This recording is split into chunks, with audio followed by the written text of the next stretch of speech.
My name is Marcelo Borges. I am originally from Argentina and I've lived in the US for 30 years now. I am a history professor at Dickinson College in Carlisle, Pennsylvania in the US.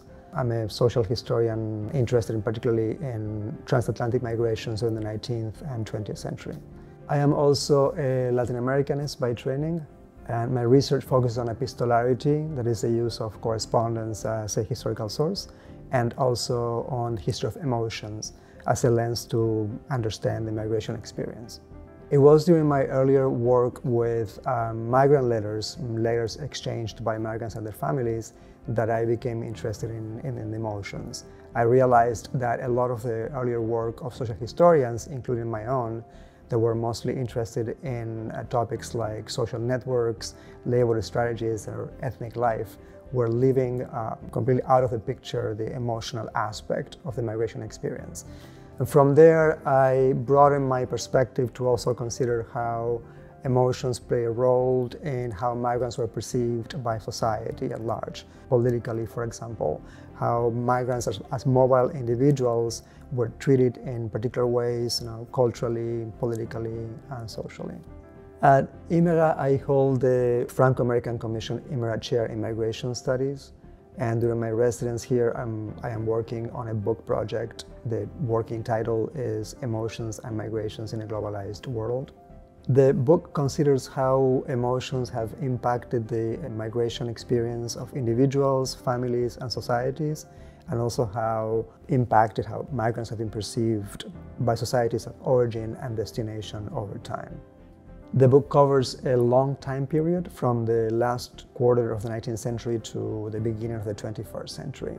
So the first level of analysis looks at individuals, families, and societies, and how also migrants see themselves as individuals connected to more than one place, and how that shaped their identities.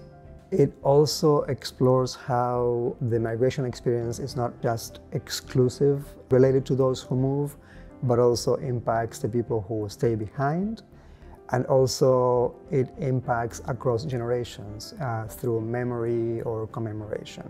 Some of the emotional manifestations that are analyzed in that first level include things like love of family, gendered ideas of responsibility, filial obligation, guilt, and nostalgia.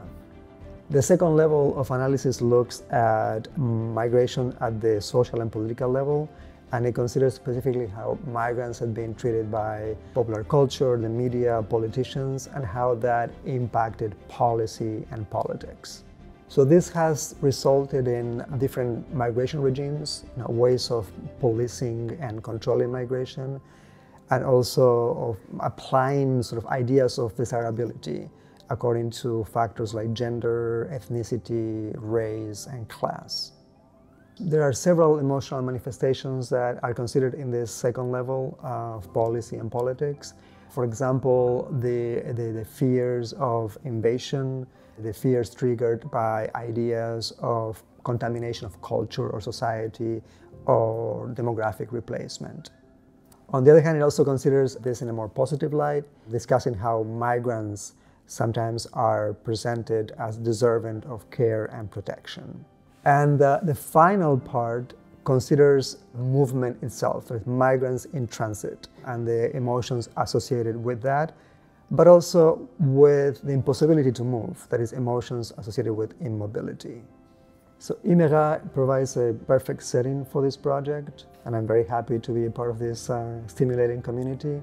As an interdisciplinary institute, it brings people with different backgrounds, that provides different perspectives, new questions that will enrich this project. I am also happy to collaborate with local scholars and with people from the community at large who are interested in the topic of migration. Plus, being in Marseille is a great opportunity to reflect on issues related to emotions and migrations, because Marseille is a city that has been shaped by the experience of migration, by cultural exchanges, and by global connections.